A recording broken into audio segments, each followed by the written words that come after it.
আরে রাজু, দেখ তোর জন্য বাজার থেকে আমি তরমুজ কিনে এনেছি। তুই যা, এটা কুয়া থেকে ধুয়ে নিয়ে আয় তাড়াতাড়ি। আচ্ছা বাবা, আমি যাচ্ছি এটা ধুয়ে আনতে। যাই, এটা কুয়াতের উপরে রেখে আমি তাড়াতাড়ি বালতিতে পানি। আয় হায়, কি ফেলালো ও আবার! আয় হায়, আমার তরমুজটা তো কুয়ার মধ্যে পড়ে গেল, এখন কি করব?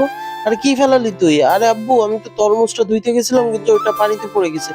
আয় হায়, তরমুজ ফেলাই দিলে, আমার এত টাকা লোকসান করালি। কি হয়েছে বাবা? আর বলেন না বাবা, বাজার থেকে এত দাম দিয়ে তরমুজ কিনে আনলাম, ও পানিতে ফেলে দিল।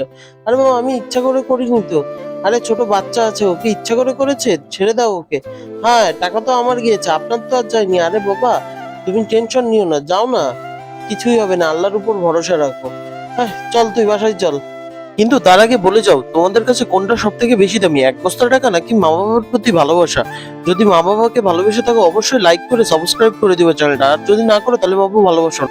তো আরে বৃষ্টিও শুরু হলো, তো এখন তুই ঘর থেকে আর কোথাও যাবি না, আমাকে একদম জ্বালাস না কিন্তু। যাই, আমি বাইরে গিয়ে খেলা করি। আরে এ আবার কই যাচ্ছে? হ্যাঁ, এই বৃষ্টির মধ্যে!